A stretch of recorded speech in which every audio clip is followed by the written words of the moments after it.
Welcome, everyone. You're listening to the Volture podcast channel. Great to have you with us, whether you're on YouTube, Spotify, Apple Podcasts, or, somewhere else. And today's deep dive, well, it's a topic that certainly caught my attention. We're talking about the possibility of OpenAI. The ChatGPT folks. Right. Them potentially buying the Google Chrome browser. Yeah, it sounds pretty wild, doesn't it? So, to figure this out, we've looked at a bunch of stuff. There's a YouTube video from AC Ventures, number 277, Case OpenAI, an article from Host Media that talks about Chrome alternatives. Then some news reports, Antagonista, startupnews.fi, specifically about OpenAI's interest. And Reddit, of course. And Reddit, yeah. Our Singularity, our browsers, lots of chat there about this whole thing. And just AI in browsers generally. Okay, so let's get into it. Our mission here is basically to unpack this whole surprising idea. Like, why would OpenAI want Chrome? What are the potential impacts? Yeah. For the market, for search, for AI. And crucially, what could it mean for you just using the internet? Okay, so let's start with the core news here. OpenAI expressing interest in Chrome. Where did this come from? Well, reports from Antagonista and startupnews.fi say this came up during that big antitrust trial, the one against Google in Washington. Ah, right. The Justice Department's case. Their goal, as I understand it, is trying to restore some competition in online search. Kind of shake up Google's dominance. Exactly. And apparently OpenAI sees Chrome in that context as maybe a strategic way in, a chance to really expand their presence. It's a huge potential move. Now, we should be clear, Google hasn't put Chrome up for sale or anything. No, not at all. But just the discussion happening in this trial context. It definitely throws a spotlight on these questions around monopolies in tech. So what's OpenAI's angle? Why would they want Chrome? The reports hint it's about boosting their AI and maybe finding new partners. That seems logical. I mean, right now, ChatGPT uses Microsoft's Bing for its searches, right? Owning Chrome could give them direct access to, well, a ridiculous amount of browsing data, a much more diverse data source than just Bing. So not just more data, but different kinds of data to train their AI better. Potentially, yes. Yeah. Think about the sheer volume and variety from Chrome users. It could be an amazing training ground, maybe leading to, better quality responses, more context-aware AI help right in the browser. Okay, let's talk more about that antitrust trial. The Justice Department's argument, according to Antagonista, is that Google's search dominance basically stifles competition, stops new ideas. Right. The thinking is, when one company controls so much of a market, others might not bother trying to innovate or can't get a foothold. And eventually, that could maybe impact users, even if search is free now. So what could happen in this trial? Is forcing Google to sell Chrome actually on the table? It's one of the potential remedies being discussed, yeah. A forced divestiture. That would certainly open things up, create space for new competitors in the browser market. And it could affect those deals Google has, right? Like with Samsung or Motorola making Google the default search. Absolutely. Those agreements are a big part of the trial, too. And Google's already made some changes there, probably feeling the pressure. So let's imagine this happens. OpenAI actually gets Chrome. How does that change things for them? Oh, it would be huge. A massive step in their strategy. Imagine integrating their AI directly into the browser people already use. Much smoother integration than relying on partnerships or extensions. Exactly. Way more direct, more efficient. Plus, it would seriously boost their own search capabilities, potentially making them a real challenger to Google search itself. So they could become a much bigger player going head-to-head with Google, maybe even Microsoft in some ways. That seems like the potential endgame, yeah. And, someone on Reddit, TSM, made a really good point about this. Oh, yeah. What was that? They pointed out that Chromium, the open source code behind Chrome, is already out there, free for anyone. Right. Lots of browsers use it. Edge, Brave. Exactly. So TSM's point was, OpenAI doesn't really need the code. What they'd be buying with Chrome is that enormous existing user base. Instant platform. That makes total sense. Access to millions, maybe billions of users overnight? Precisely. Okay, but it can't be all positive buzz. What are the worries? You mentioned Reddit discussions. Yeah, over on Singularity, definitely mixed feelings. Yeah. One user, Hakeem37, was pretty concerned. Said it might be worse than Microsoft buying it. Worse? Why? They mentioned OpenAI's sort of take Google down mission and questioned the ethics of concentrating that much web power in another big tech player, even one with OpenAI's stated goals. Fair point. Yeah. Any optimists? Yeah, someone called Necessary Image 1281 had a different take. They were hoping OpenAI might actually improve Chrome, maybe get rid of things like Manifest v3. Ah, Manifest v3, that's the extension thing, right? The one that worries ad blocker developers. That's the one. It changes how extensions work, potentially limiting things like ad blockers or privacy tools. So this user hoped OpenAI might reverse course on that and maybe use AI to filter out, as they put it, online garbage. Interesting. So using AI for content filtering within the browser itself. Right, but then you have the other side. Folks like Akkad0638 and Disastrous Move 7251 just worried about swapping one monopoly for another. Yeah, is it really solving the competition problem? That's the question they're raising. And others, like Target Awk 4032 and PBuy403, were asking, well, what exactly would Google sell? Just the brand name, the team, the code. Because that makes a huge difference, doesn't it? Absolutely. If Google keeps the main development team and keeps driving Chromium, selling just the Chrome brand, might not change the underlying dynamics much at all. And what about the Microsoft connection? People must be talking about that. Oh, yeah.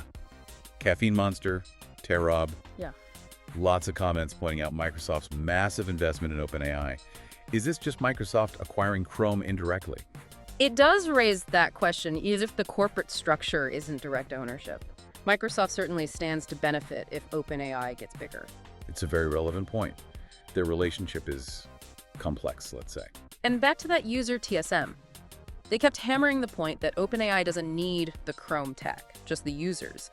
Why is that user base so critical beyond just sheer numbers? Well, several reasons. First, distribution.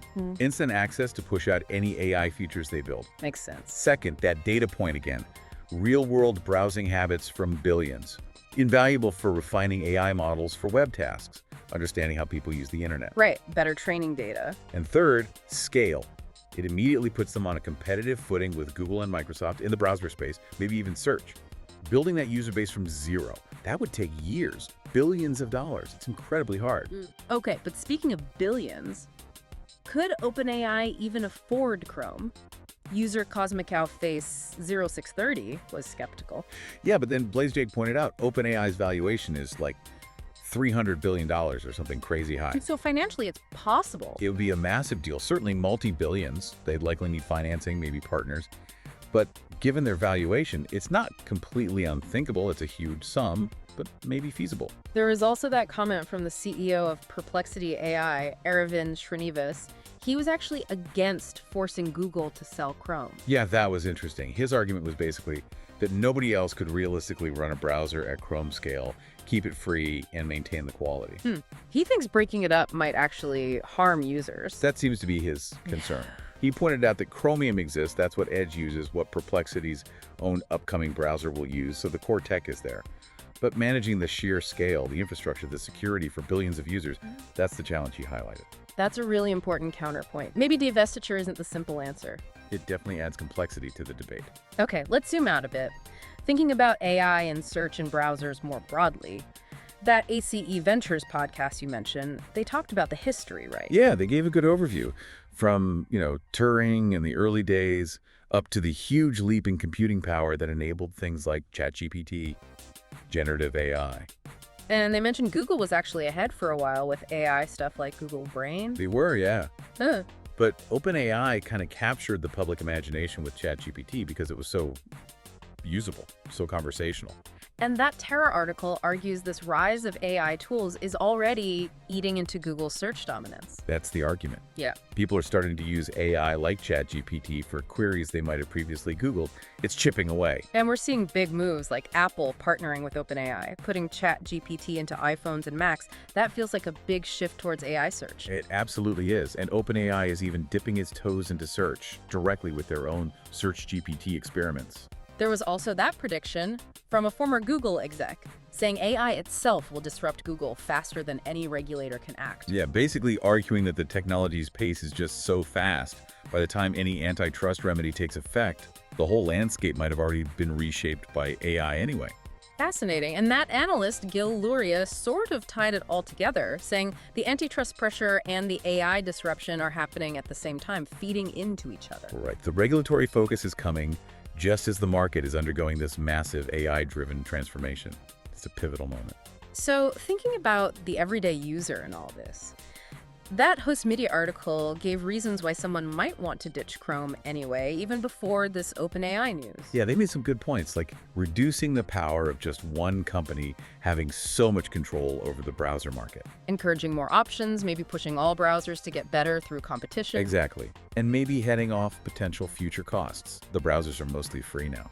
Their core point was about fostering a healthier, more diverse ecosystem. And they listed things to look for in a browser, right? Like speed, how much memory it uses. Performance, resource use, security, privacy settings, how easy it is to use, what features it has, the basics, but important ones. And they listed quite a few alternatives. They did. 8 of them. Brave was one, big on privacy, has that built-in Tor mode. Firefox, the classic alternative. Independent engine focused on privacy too. Yep. Safari, obviously huge in the Apple world, known for performance there. Microsoft Edge, which is now based on Chromium itself. Kind of ironic using Google's engine to compete with them. A little bit, yeah. Vivaldi, known for being super customizable. Tor browser for maximum anonymity. Vaxton, that's one I haven't heard of as much. Yeah, and they mentioned blockchain stuff and some niche compatibility features. And of course, DuckDuckGo, known for privacy. It's interesting, though, you mentioned on the Bro Browsers Reddit, people are now specifically looking for anti-AI browsers. Yeah. Because of Google adding AI. Yes. It's a reaction to Google integrating AI more deeply into search results. And the fear it might come more into Chrome itself. Some users just don't want that pushed on them. They want the old web, maybe, or at least control over when they interact with AI. Exactly. It seems to be about control and avoiding AI-generated summaries or results unless they specifically ask for them. And what browsers are they leaning towards? Lots of mentions for Firefox and Vivaldi again.